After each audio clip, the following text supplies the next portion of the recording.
Conmigo, una vez más, pongamos nuestro corazón en la sintonía del corazón del Señor en su palabra para recibirla. Así que, si quieren hacer conmigo, por favor, esta oración y le decimos al Señor así: Señor, en este momento dispongo mi corazón y mi voluntad para ser oidor y cumplidor de tu palabra en obediencia.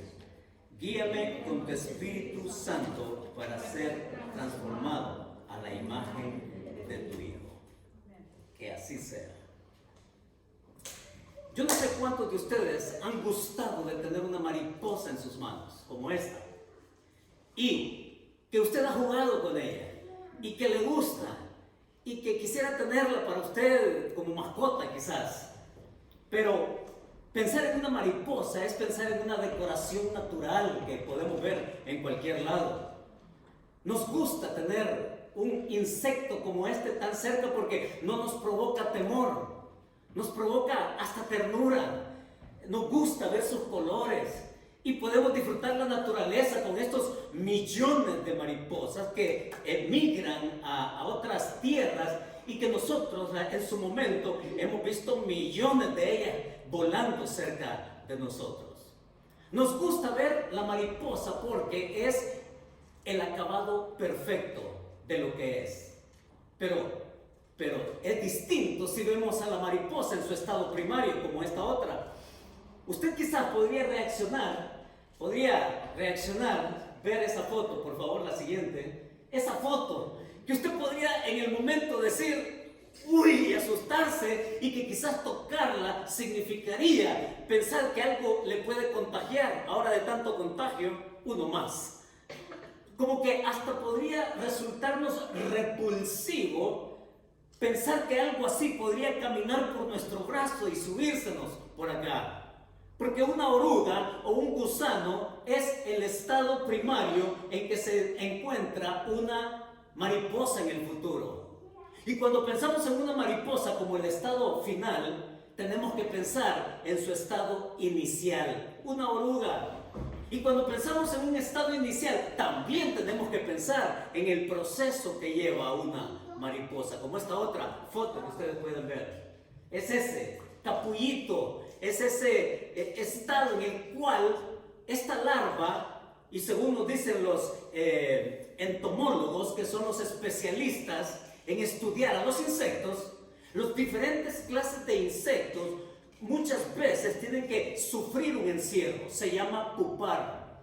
Ahí ese insecto está pupando, vive en un encierro aparentemente quieto.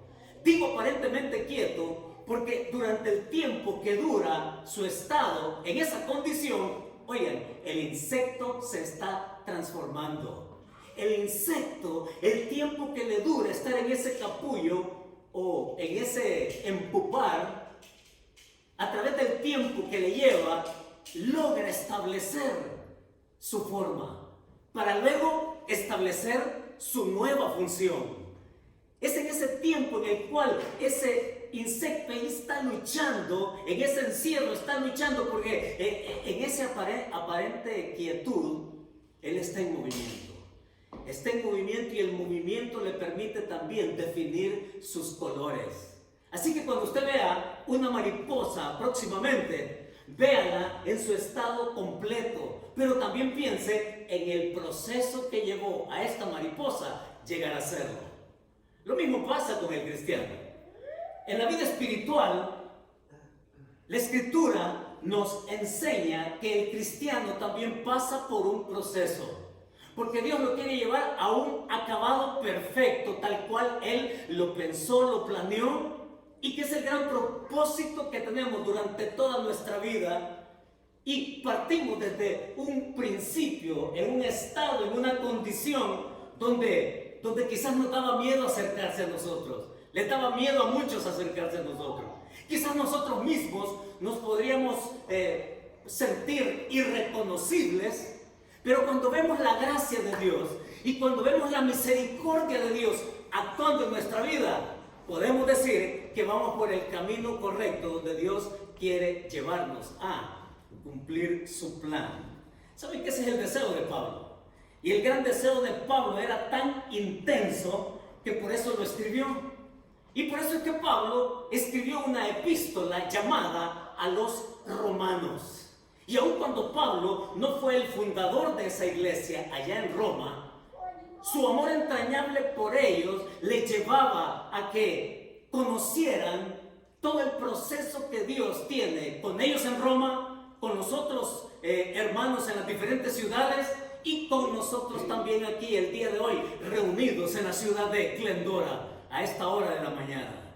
Dios nos lleva por un proceso y Él nos quiere ver como una mariposa completa. ¿Para qué? Entendiendo nuestro estado original y modificando también nuestro proceso, nosotros podamos tener una función que Él quiere que hagamos. Vayan conmigo a Romanos capítulo 12, por favor. Romanos capítulo 12. Yo le puse, por cierto, al título, el título de este mensaje el día de hoy, yo lo titulé así: Cambio con sufrimiento. Cambio con sufrimiento. Y usted me va a decir, por favor, sea más positivo, pastor. Dígalo de otra forma. No, es que Pablo así lo dice. Entonces yo voy a respetar lo que Pablo dice, ¿ok? Sí, porque yo podría ser muy positivo con ustedes, ponérselo de la manera así bien hermosa y linda y un poco discreta. Pero Pablo, en sus propias palabras, nos está diciendo a partir del capítulo 12 de Romanos que el cambio que nosotros sufrimos o que llevamos es un cambio con sufrimiento, pero un sufrimiento bueno. ¿Qué tenemos aquí en Romanos capítulo 12? Pablo ha enseñado la verdad acerca de Cristo. Y él le ha dicho a los cristianos y a nosotros también que tenemos una nueva identidad. Y esa nueva identidad en el capítulo 12, verso del 3 al 8, él ha dicho que tenemos algo con lo cual podemos funcionar en el cuerpo de Cristo, que es la iglesia. Él ha hablado de los dones. Y cada uno, dice Pablo, tiene algo con lo cual funcionar dentro de la congregación, dentro del cuerpo de Cristo. Luego pasa a describir dos clases de grupos en los versículos del 9 al 13, en donde vamos a estar. De hecho, es hasta el 21 donde se describen dos tipos de grupos. ¿Cuáles grupos son estos? El primero es del versículo 9 al versículo 13 y habla de los cristianos. Luego, en el versículo 14 hasta el versículo 21, va a hablar de ese otro grupo llamado incrédulos. Ahora, mis hermanos, teniendo eso a la vista, teniendo ese contexto, Pablo nos quiere llevar a que nosotros podamos entender que el cambio externamente tiene que ser percibido por los demás. Ese cambio externo debe ser así, perceptible por otros. De ese cambio interno que hemos tenido, el cambio interno de vida nueva en Jesucristo debe de ser perceptible, dice Pablo, desde el capítulo 12 hasta el capítulo 16. En otras palabras, Pablo lo que nos está diciendo a nosotros hoy es que en toda esta porción del 12 al 16, Él nos invita a que seamos prácticos. Él ha tratado la doctrina en 11 capítulos y va a hablar en los restantes de cómo también debemos ser prácticos en nuestra fe. Ahora, yendo ahí entonces a nuestro pasaje, verso 9, vamos a encontrar 6 cosas. 6 cosas donde, mis hermanos, Pablo se vuelve bien práctico. Así que con la ayuda del Señor podemos terminarlas el día de hoy completas. ¿Cuál es la primera? La primera la encontramos en el versículo 9. Y mire qué manera de comenzar de Pablo. Verso 9 dice: el amor sea sin fingimiento.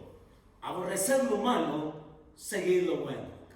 La primera parte de este versículo, en la practicidad que Pablo quiere que vivamos, él está diciendo: escoge no privarte de ser genuino. Ese es el primer principio. Escoge no privarte de ser genuino. Mis hermanos, estamos hablando de una situación muy especial cuando queremos ser auténticos, cuando nos queremos mostrar transparentes. Y muchas veces nos reservamos el derecho de ser genuinos.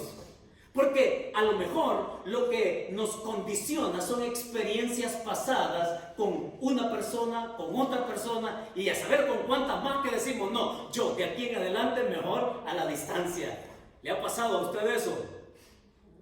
Muchas veces nosotros nos condicionamos de mostrarnos, como dice el versículo acá, sin fingimiento. Y la palabra que se usa sin fingimiento en el latín es una palabra que usted y yo conocemos, es sincera. Sincera, que la cera era usada para la reparación de objetos de porcelana y diferentes objetos, y la cera era aquello que cualquier herida y cualquier cosa que afeaba a ese artículo, entonces podía disimularlo. En otras palabras, cuando la persona compraba ese producto, lo llevaba a su casa y lo examinaba bien, se daba cuenta que se lo habían timado, se habían burlado. Pablo dice, el amor sea sin fin. No te prives de ser genuino. Y yo sé, mis hermanos, yo sé que muchas veces le prestamos atención más, oigan a esto, le prestamos atención más a los conceptos psicológicos de la sinceridad. Investigando un poco y consultando con colegas psicólogos, ¿saben qué opinan ellos? Lo que opinan los psicólogos acerca de ser genuinos excesivamente, no, sé genuino, pero no seas genuino excesivamente. Déjenme explicarles por qué. Porque hay un término en psicología que se llama sincericidio. Sincericidio, es decir, tener las cosas tal cual uno las dice. Ser tan sincero que yo digo las cosas como son. Y cuando decimos las cosas como son, dicen los psicólogos, entonces uno puede cometer un sincericidio, un exceso de sinceridad. Ahora, eso es lo que nos dice la psicología. Pero lo que la Biblia nos dice acá es que el amor sea sin fingimiento. Sé genuino, sé transparente. Y muchas veces el concepto psicológico nos domina en nuestra práctica. Y nuestra práctica entonces es, no, yo mejor no digo nada, yo mejor no me meto ahí, yo mejor no soy parte de ese grupo, porque nos condicionamos a que los demás pueden faltar a la genuinidad de nuestro corazón y defraudarnos. Y a fuerza de ser sincero, hay que reconocer que esto ha pasado muchas veces. Ahora, notemos que el grupo a quien Pablo le está dirigiendo esto es a cristianos. Y usted va a decir, ¿y eso ocurre entre cristianos? Y mis hermanos, ocurre mucho. Ocurre mucho, pero Pablo nos da una clave acá. El amor sea sin fingimiento. Es decir, mostrar un amor transparente. Y hay una razón. Ojo con esto, hermano. Porque este punto lo tenemos que captar de fondo y entonces no dar cabida a los conceptos psicológicos y quizás a actitudes que nosotros podemos tener. ¿Qué es lo que domina todo esto del capítulo 12 hasta el final? Hay algo que domina todo esto que Pablo está diciendo acá, y esto es lo que está dicho precisamente en el versículo 1 y en el versículo 2. Es que la gran base de lo que Pablo está exponiendo a continuación tiene que ver allí con el reconocimiento que cada cristiano tiene de lo que ha recibido, de lo que se le ha mostrado, y Pablo lo deja bien claro. Por eso es que él ha explicado durante 11 capítulos lo que significa tener una identidad. Pablo está explicando en 11 capítulos la nueva vida que tenemos en Cristo. Pablo está diciendo que yo le puedo dar mi voto de confianza a cualquiera como hijo de Dios. Mis hermanos, se lo quiero decir así claramente a usted. Usted cuenta con todo el voto de mi confianza, ¿sí? Yo quiero creer, por lo que Pablo me dice, que yo tengo que confiar en Gloria y mostrarme transparente con ella. Ahora, es interesante cuando evaluamos esto acá, especialmente en el verso 2. Mire lo que dice el verso 2. No os conforméis a este siglo. Conceptos de la psicología, sociología y cualquier otra ciencia humana. No os conforméis a este siglo, sino, dice, transformaos por medio de la renovación de vuestro entendimiento. Es decir, es que Pablo nos pone en el terreno de las actitudes, y el gran enfoque de Pablo, más que las acciones mismas, son nuestras actitudes. Se lo repito, hermano, usted cuenta al 100% conmigo para que yo confíe en usted. Téngalo por seguro. Y usted me va a decir, no, pues no confíe tanto en mí, pastor, porque le puedo fallar. Sí, yo sé. Pero igual yo confío en usted. Y es que Pablo me pone a mí un estándar. Y se lo pone a usted también de frente en este verso 2. Y este verso 2 va a condicionar el resto de la epístola, y él dice ahí, sino transformados por medio de la renovación. ¿Renovarme en qué? En lo que ha dicho en el versículo 1. Así que, hermanos, os ruego, y cuando yo tengo claro cuánta misericordia Dios me ha mostrado, os ruego por las misericordias de Dios, sí, que presentéis vuestros cuerpos en sacrificio vivo, santo, agradable a Dios. Y usted me va a decir, pero es que, hermano, lo que usted está diciendo es demasiado difícil. Sí, es que no le estoy diciendo que es fácil. De hecho, Pablo fue uno que tuvo que trabajar mucho sus actitudes. Pablo tuvo que cambiar su mentalidad. Pablo tuvo que tratar su trato con sus semejantes. Pablo tuvo que ser renovado, pero estaba dispuesto a hacerlo, y estaba dispuesto a confiar por cuánta misericordia Dios le mostró a él. Ese es el estándar, ¿sí? Ese es el estándar. Por eso es que podemos amar sin fingimiento. Podemos amar con transparencia, óigalo, y se lo quiero decir bien clarito. Podemos amarnos con transparencia aun cuando nos equivoquemos. ¿Por qué? Porque constantemente nosotros estamos siendo transformados. Yo le doy mi voto a usted de confiar en usted, y aun cuando usted se equivoque, yo digo, está en proceso, como lo soy yo. ¿Sí se da cuenta? Mire, si usted me pregunta, y pastor, ¿usted cuánto se ha equivocado? Mire, yo me he equivocado en actitudes en mi propia familia, con mis hermanos, me he equivocado en mi actitud con gente que me atiende. Sí, es que cuando hablamos de nuestras actitudes, a veces he dicho una palabra que no he tenido que decir. A veces he tenido una actitud que no debería de tener. Y cuando yo me pienso cómo soy yo a diario, y qué fácil es equivocarse, yo digo, de veras que yo necesito que me amen con genuinidad. Necesito que me amen con transparencia. Necesito que me acepten sabiendo que yo, igualmente que ustedes, estamos en el mismo tren de ser transformados. Entonces Pablo aquí nos dice, en una aplicación ya inmediata, él, con esto de el amor sea sin fingimiento, la aplicación es esta: dale el voto de confianza a alguien. Dale el voto de confianza.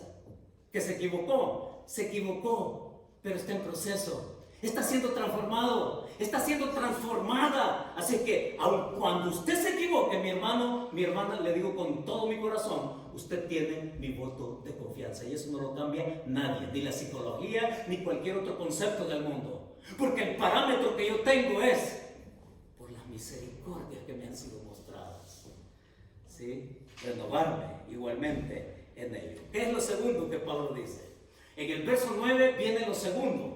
Note cómo Pablo nos pone entonces y continúa con esa base de las misericordias de Dios. Aborrecer lo malo y dice, seguid lo bueno.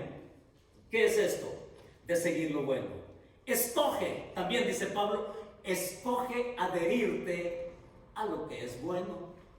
¿Por qué decimos adherirnos?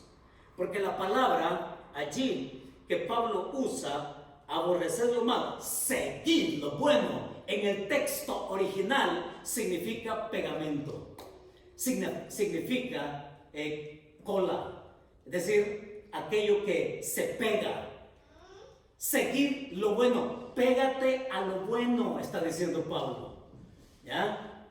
Este principio es importante. Pégate a lo bueno, apuéstale a lo bueno de la persona, aun cuando el resultado tarde. Y mis hermanos, en esto de tratar unos con otros, miren, no es fácil en familia, por los diferentes temperamentos y caracteres que tenemos. O quizás en el trabajo, con personas con las cuales tratamos y que nos hacen la vida imposible. Yo apuesto por lo bueno, porque lo bueno aquí que Pablo menciona en el versículo 2, dice, sea la buena voluntad de Dios. Lo bueno a lo que se refiere Pablo aquí es aborrecer lo malo y seguir lo bueno. Nos ha dicho en el verso 2 que lo bueno es la voluntad de Dios. Cuando seguimos lo bueno, le quiero dar un ejemplo que usted me va a decir, sí, pastor, a mí me ha pasado cantidad de veces. Porque el Señor Jesucristo lo ilustró en una ocasión. Él dijo en una ocasión, si te dan en una mejilla, pues ponle también la otra. Y usted me va a decir, usted debe estar loco de atar, pastor. Porque el que a mí me hagan algo, yo se lo devuelvo el doble y se lo devuelvo peor. ¿Qué estaba diciendo Jesús en aquel momento cuando Él dice, si alguien te pega en la mejilla, ponle la otra? ¿Está diciendo que somos tontos? ¿Está diciendo que los cristianos hemos de ser tontos? Y no, mis hermanos. Lo que Jesucristo allá en aquel momento está destacando como un principio es que como hijo de Dios, la voluntad de Dios para nosotros en el trato con los demás no tiene que ser con represalias. No tiene que ser con represalias. Más adelante Él va a hablar de devuelve. Si tu enemigo dice tiene hambre, dale de comer. Si tu enemigo tiene sed, dale de beber. Sí, Dios nos pone en su voluntad lo que es bueno. Y cuando tratamos con asuntos de carácter y de relaciones, vaya si nosotros no hemos de tener cuidado en tomar represalias. Déjenme contarles un ejemplo reciente en familia esta misma semana. Resulta que nuestro hijo mayor, ustedes algunos saben que él trabaja en el country club de acá de Glendora. Y usted sabe qué clase de miembro puede estar en un country club. Hay gente que paga miles solo por ser miembro. Todos los días él tiene que tratar con gente millonaria, así, millonaria. Y es gente que de acuerdo a la membresía que tiene, así son los beneficios o los derechos que tiene dentro del club. Pues sucede que un día llegó uno a saber qué día tuvo, pero llegó de malas, ¿ya? Y se sentó y le pidió al chef que le sirviera y le preparara un plato y que se lo sirvieron y que él estaba en total descontento y pidió que le repitieran el plato. Van y le dicen al chef que haga lo que él quiere y le prepara el plato nuevamente, se lo llevan otra vez a la mesa y otra vez renegando de cómo le habían preparado su comida y pidió que otra vez se lo regresaran al chef. Así que otra vez le regresan al chef el plato, le preparan otra vez la comida, se la traen de nuevo a la mesa y otra vez renegó de lo que le habían hecho. Tanto que empezó a usar malas palabras y a tratar mal a los empleados. Y a quien estaba tratando mal, pues era mi hijo. ¿Qué hace usted? Digo, con la dignidad de hijo de Dios que todos sabemos tenemos, ¿qué hace usted? Y entonces, ¿saben qué hizo mi hijo? Le habla a este señor y le dice, mire señor, yo trabajo en este lugar para servirle, pero eso a usted no le da derecho que me trate como que si yo soy un esclavo. Y si usted quiere hablar con mi manager, levántese de la mesa, venga y vamos juntos a hablar con mi manager. Y entonces, siguió hablando y todavía mi hijo lo desafió y le dice, si usted gusta puede venir conmigo y vamos a hablar con mi manager. Pues finalmente se quedó con el plato renegando, bueno, yo no sé qué día tuvo. Pero sucede que este no solamente era miembro del club, del country club de acá de Glendora, era uno de los directivos del country club. Eso significó que al día de hoy mi hijo ya no tiene trabajo. Pero la historia no termina ahí. La historia continúa y se pone mejor. Porque a veces pensamos, hermanos, a veces pensamos que mostrar lo bueno es solamente recibir lo malo de la gente. Pero cuando tú te mueves en la voluntad de Dios, Dios bendice eso. ¿Y sabe qué pasó? A mi hijo le salió una oportunidad de trabajo mucho mejor. En un nuevo lugar, con un mejor salario, con mejores prestaciones, con mejor horario. Y aun cuando a veces nos cuesta reconocer que sea así. Pero es que Dios, cuando cumplimos con su voluntad, mis hermanos, es interesante que casi el 80%, y esto ocurre mucho en el ámbito familiar y conyugal, porque las estadísticas nos dicen que casi el 80% de las mujeres son abusadas en el hogar, en el matrimonio. Y hay un 20% de hombres que son abusados. Pero vamos, el asunto es que cuando hablamos de mostrar lo bueno, no significa que usted tenga que aguantar que le estén humillando. Usted tiene el derecho como hija de Dios también de mostrar carácter. Sí, no se trata de ser abusada físicamente solamente.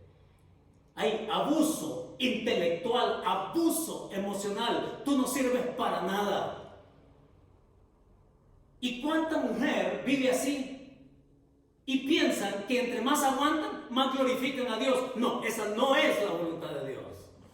Sí, pueden haber atenuantes a que cambie de actitud esa persona, pero como hija de Dios no es la voluntad que esté siendo abusada, maltratada en todas las formas en que ésta pueda ser dada.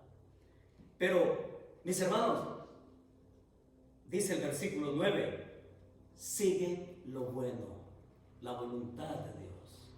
Porque muchas veces, muchas personas aguantan que lo humillen, aguantan que abusen. ¿Por qué? Porque puedo salir perdiendo.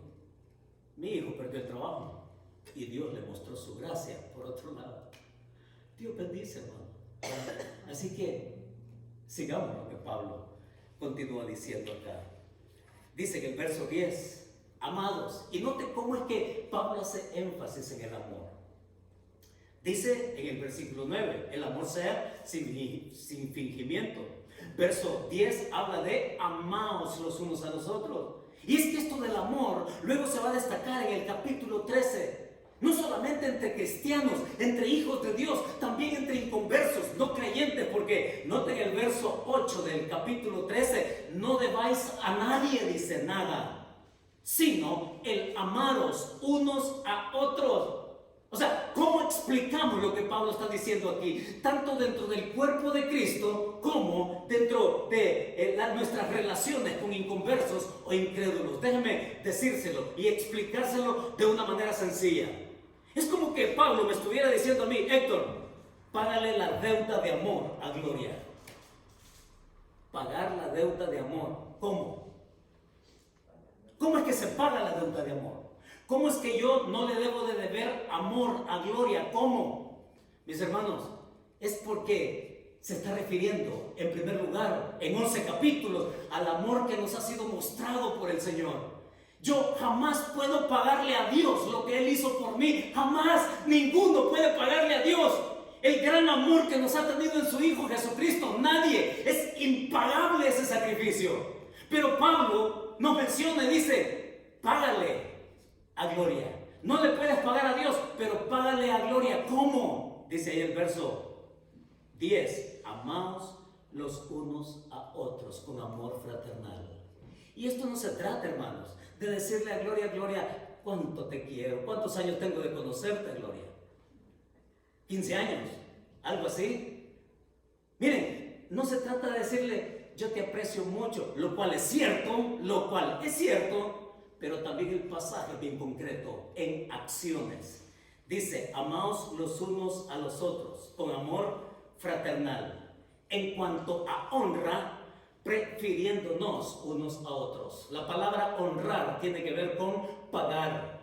Y cuando dice allá uno de los mandamientos, de los 10 mandamientos, honra a tu padre y a tu madre, no solamente tiene que ver con respetarlos, tiene que ver con pagarles. Sí, los hijos tienen que honrar, pagar a sus padres, no solo el respeto, sino el cuidado hacia ellos. Y en este caso, ahí en el verso 10, en cuanto a honra, prefiriéndoos los unos a los otros.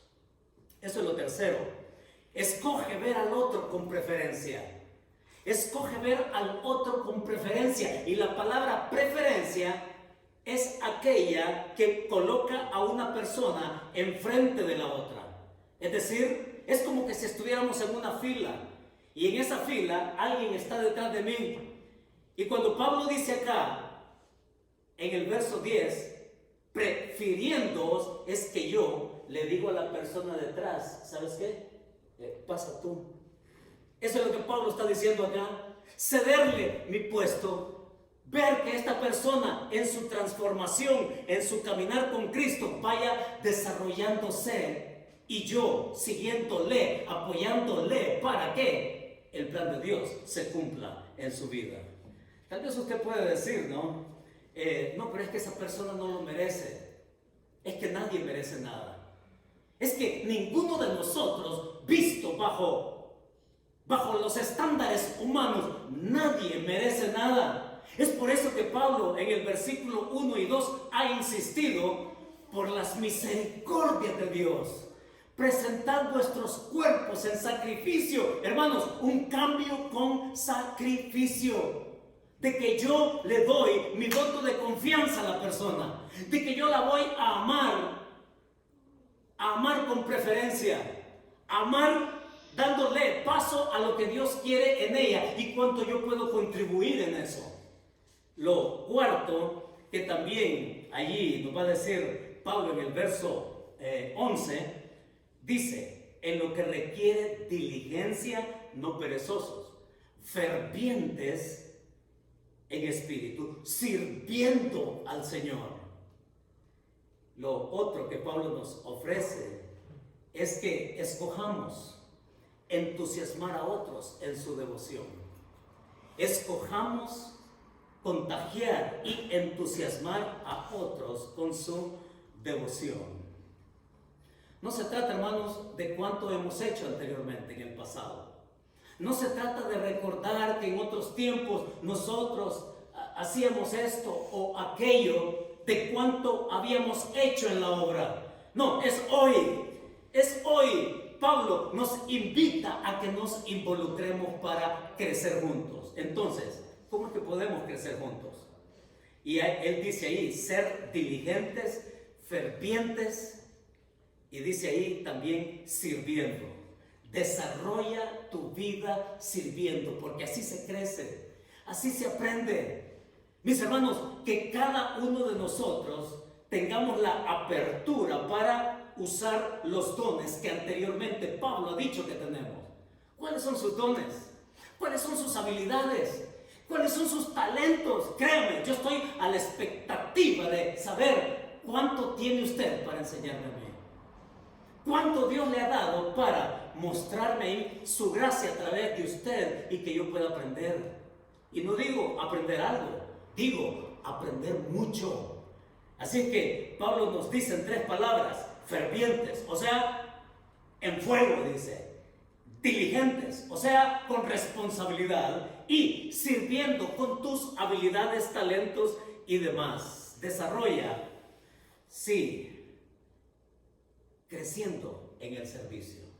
Lo otro, quinto que va a decir en el versículo 12, dice Pablo, gozosos en la esperanza, sufridos en la tribulación, constantes en la oración.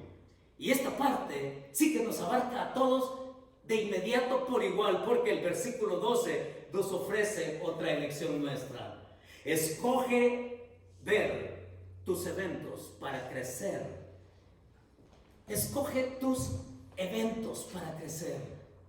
Date la opción de que en el evento apremiante que en este momento estamos pasando, hay algo que aprender. Y Pablo lo llama tribulaciones.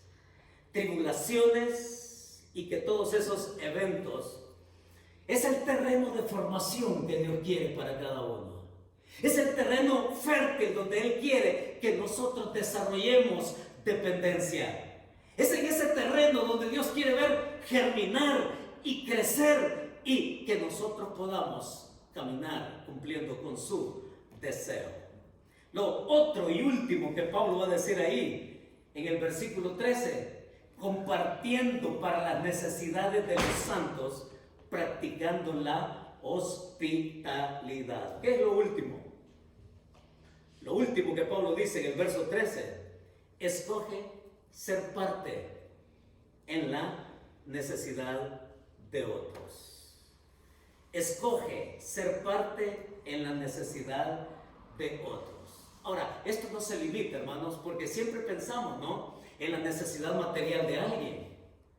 Y es cierto. Cuando alguien tiene una necesidad material, oiga, como cristianos, se muestran dos cosas. Se muestra qué tan tacaños podemos ser y se muestra cuán generosos podemos ser.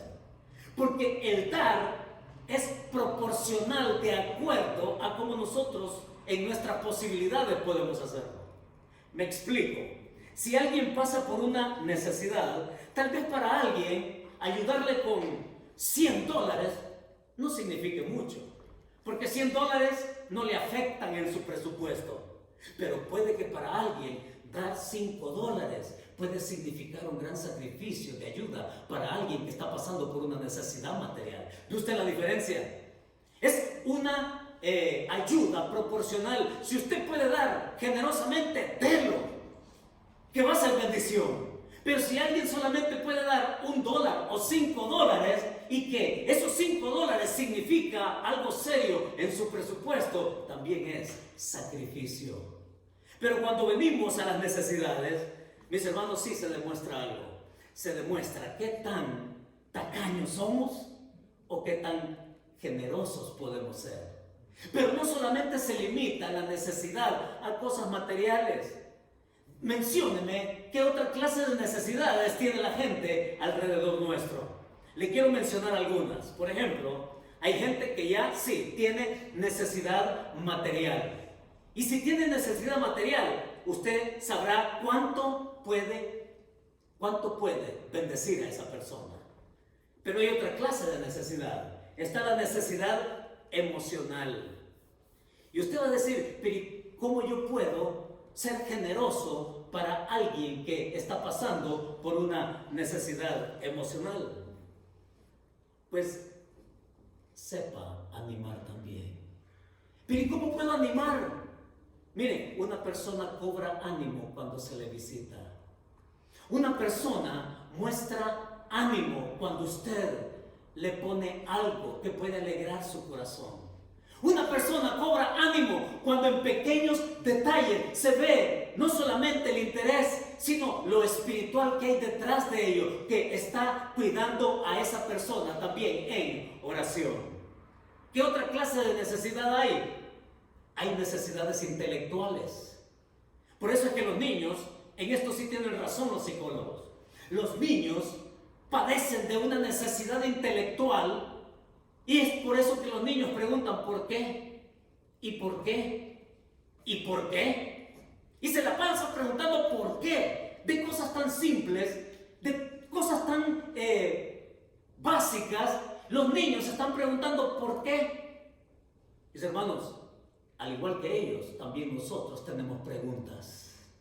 Necesidades intelectuales. Lo triste que en casa no hay padres que saben llenar la necesidad intelectual de sus hijos. Porque son otros que responden esas preguntas. Porque son otros que se las responden mal. Porque son otros las que le dan otra clase de soluciones. Mis hermanos, es que tenemos necesidades intelectuales también. Necesitamos respondernos preguntas a la luz de la Biblia. Y todas las preguntas intelectuales que podamos tener, sí, podemos llenar esa necesidad en la vida de otros, respondiéndolas a la luz de la palabra de Dios. ¿Qué otra necesidad hay? Se la menciono. Necesidad espiritual. Necesidad espiritual donde nosotros podemos preguntar, sin preguntar mucho, sin hacer más preguntas extras que puede caer en la morbosidad. Déjeme decirle que todos tenemos necesidades espirituales.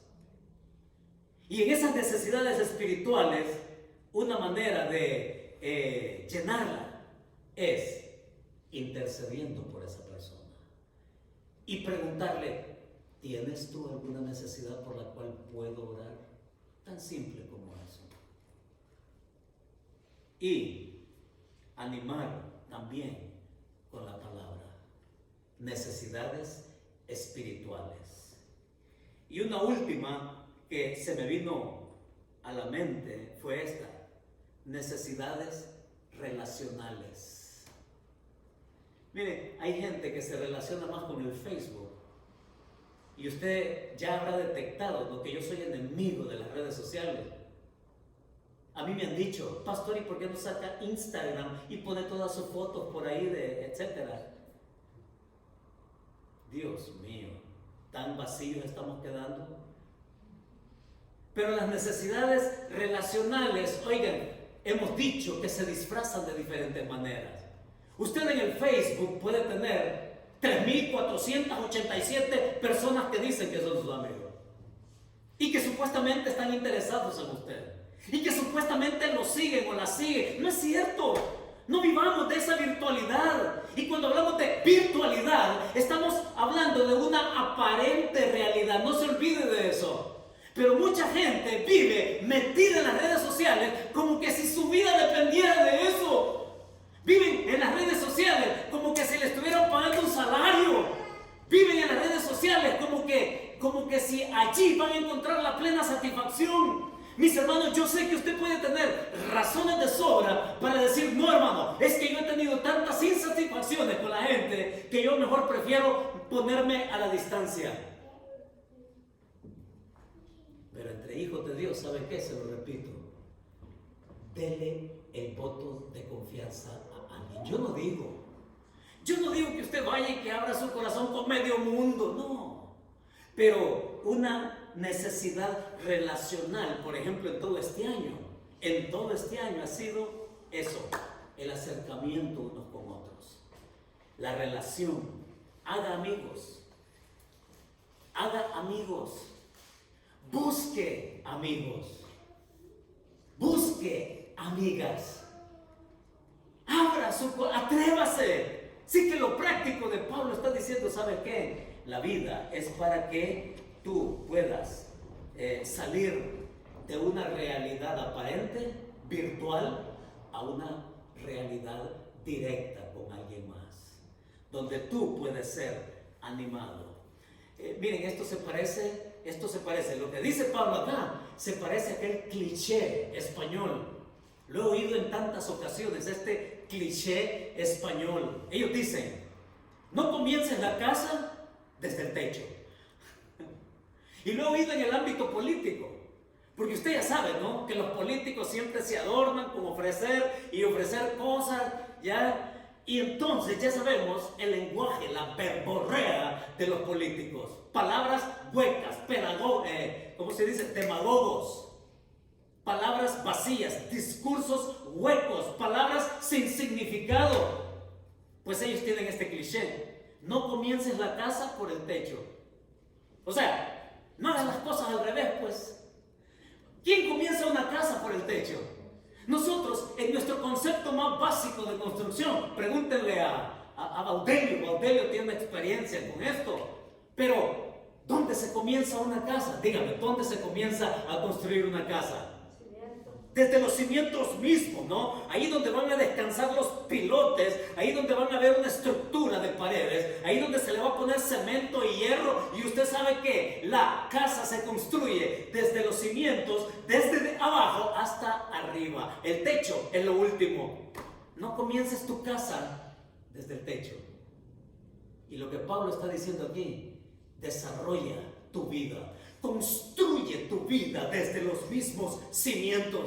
Y esos cimientos, dice, esos cimientos vienen a partir de la roca que es Cristo. Dice Pablo en otra de sus cartas, porque Él es la piedra angular, es la cornerstone de nuestra vida. Comienza tu vida a desarrollarla y que en ese desarrollo, miren hermanos, es interesante, pero Jesucristo allá en Mateo capítulo 17, ese pasaje habla de la transfiguración. Y es Jesucristo que allá en aquel monte dice que se transfiguró delante de ellos. Y la palabra transfigurar allá es esta que Él usa acá, transformaos. Es la palabra metamorfosis. Es esa palabra en donde Cristo les mostró su gloria y cómo Él iba a dar el paso y el salto de calidad a la gloria que siempre tuvo. Mis hermanos, nosotros hoy por hoy quizás nos podemos ver así como una oruga. Podemos estar en el proceso mismo de un sufrimiento, de un cambio. Pero es Dios el que nos ve en el acabado que Él quiere vernos. Nos quiere ver como una mariposa terminada. Y todo lo que Pablo ha dicho en este pasaje, sí, todo lo que Pablo ha dicho en este pasaje, mis hermanos, es sacrificio. En el verso dice 2, no os conforméis a este siglo, sino transformaos por medio de la renovación de vuestro entendimiento, para que comprobéis cuál sea la buena voluntad de Dios, agradable y perfecta. Presenta tu cuerpo, tu vida en sacrificio vivo. Y que estemos pagando esa deuda de amor a Él en la transformación de nuestras actitudes en relación con los demás. Con eso dicho, entonces nos quedamos con esta verdad. Mostremos el desarrollo de nuestra fe genuina a otros en actitud transparente. ¿Sabe cómo usted se muestra transparente conmigo? ¿Sabe cómo yo no le voy a decir a usted que es un hipócrita? ¿Sabe cómo usted me puede decir a mí que no soy un hipócrita? ¿Sabe cómo no nos podemos decir unos a otros que somos unos hipócritas? Siendo transparentes. Que yo a usted lo veo en la transformación tal cual yo también la necesito.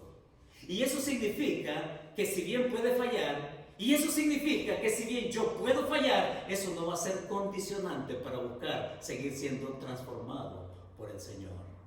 Y que el Señor glorifique esa palabra en nuestro corazón. Y con eso oramos. Padre, muchas gracias. Porque tu siervo, el apóstol Pablo, sí que sabe, Señor, ponernos una realidad tan, pero tan clara. Y yo oro, Señor, para que, más allá de pensar que nuestra fe es un asunto subjetivo, Padre, yo oro para que tú trabajes en nuestras actitudes, cualquiera sea el tiempo que llevemos conociéndote. Yo te ruego, Señor, que nos des este amor transparente, genuino, que no condiciona a nadie. Que nos des ese amor, Señor, para animar, para proveer, para ponernos al lado de alguien que sigue en un proceso de transformación al igual que nosotros. Oro, Señor, para que nuestras relaciones sean vigorosas. Vigorosas, Señor, y vistas a la luz de las gracias y de las misericordias que tú nos has mostrado. Pagarte a ti esa deuda de amor en la vida de nuestros hermanos en comunidad.